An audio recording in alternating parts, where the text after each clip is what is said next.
Bagong lahat, wala pa ring team ang makakuha kay Klay Thompson sa trade market. Ilang beses nang sinubukan ng Dallas na i-trade si Klay kaso wala pa rin. Sinabi sa report na welcome bumalik si Klay dito sa Los Angeles, ang hometown niya, at isa rin sa gusto ng airpat niya na maglaro si Klay sa Lakers. Nagkaroon na rin di umano ng discussion ng Dallas at Lakers regarding kay PJ Washington kasi ayaw ng mga insider at scout ng LA na makuha si Kuminga. Parang kakabahan ka kung ikaw ang nasa sitwasyon ni Kuminga dahil yung ibang media ng LA gumagawa ng paraan para hindi ka mapunta sa kanila. Sumama na rin ang Cavaliers kay Washington na posibleng option dahil tinatarget din ng Cleveland si Peyton Watson. Hindi pa rin sa ngayon pumipirma si James Harden ng contract at nag-iintay. Nakalimitan yung isang player kapag hindi pa nakapirma within July at inabot siya ng August until September, mahihirapan siya dahil sa possible late exception.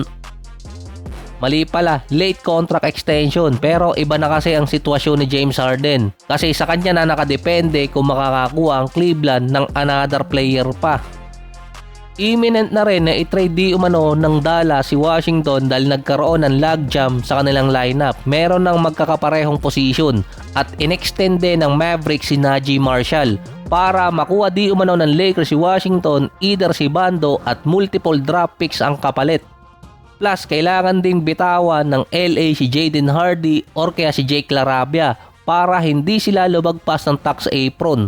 Ang LA meron na lang 4 na draft picks, 3 second rounder at 1 first rounder. Nasa kanila pa naman ang 2028 at 2030 pero wala na sa kanila ang rights kundi nasa Utah Jazz na. Makikipag-swap sila kapag maganda naging posisyon ng LA.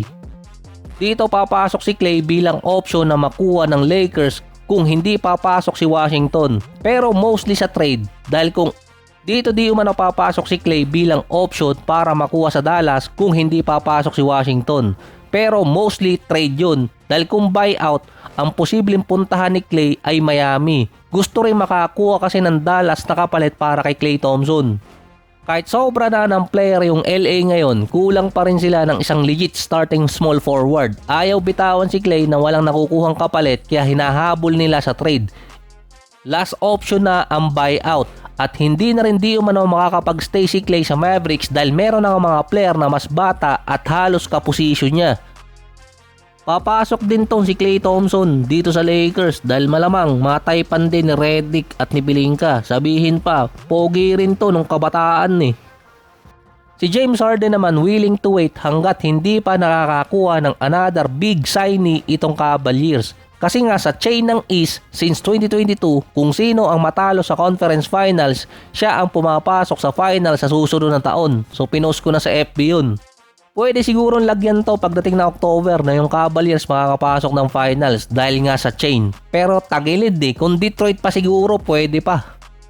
Dahil hanggang ngayon binablandar pa rin si James Harden na kaya hindi pumunta si LeBron sa Cleveland ay dahil andun si Harden at ayaw kasama ni LeBron based to sa sinabi ni Byron Scott ngayon.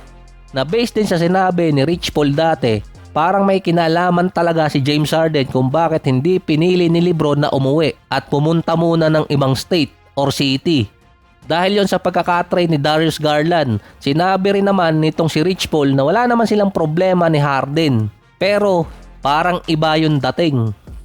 Nagbuckles pa ako dun Kasama si Harden sa top 20 na notable names pa na free agent dahil andun pa sina Seth, Bruce Brown, Nick Richard at iba pang OG na player. Si Jalen Duren inoferan ulit ng Pistons ng 35 to 38 million kada taon na contract. Papatak yun ng at least 190 million sa 5 taon or kaya 4 na taon. Depende na lang kung ilang taon ang ibibigay ng Pistons. Hindi pa rin di umano interesado si Duren sa ganong kontrata dahil gusto niya max contract. Na mukhang tama si Melo kung makakakuha ka ng max, bakit ka papayag na mas mababa? Kahit hindi ka mag-champion, malaking kontrata naman ang makukuha mo. Sa statement na yun ni Melo, malamang sundin siya ng ibang player Based pa sa Detroit, kung hindi tatanggapin ni Jalen Duren ang contract, magkakaroon sila ng option sa deadline na i-sign and trade siya. So yung deadline by October yon or late September. Ang lupit ngayon ni Kuminga, may disipulo na Based pa doon, kung hindi kasi tatanggapin ni Duren ang offer ng Detroit, pwede siyang pumasok ng qualifying offer na maraming player ang nadisgrasya. Hindi naman kasi first time sa Detroit na meron silang inoperang player at tumanggi na nahirapang mabawi yung kontrata. Isa doon si KCP. Nag-champion siya 2 beses, Lakers at Nuggets, pero nahirapan siyang mabawi yung 80 million na contract. Ang ginawa kasi ng Detroit noon, 80 million sa loob ng 4 na taon. Hindi tumaas yung cap space noong 2018 or 2019. Kaya ang binigay nila 80 million pa rin pero 5 taon na.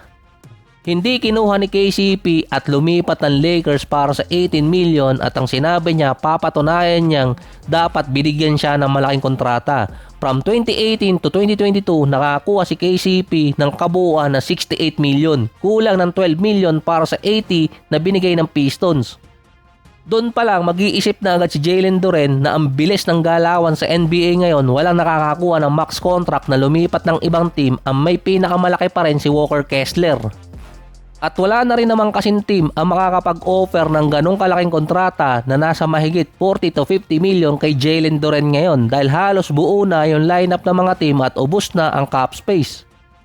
Pwera na lang kung pagtripa ng Brooklyn Nets yung Pistons at operan itong si Jalen Duren ng kontrata dahil ang gagawin lang di umano ng Pistons, tapatan lang yun para hindi siya maalis. Kaso ayaw din gawin ng Brooklyn.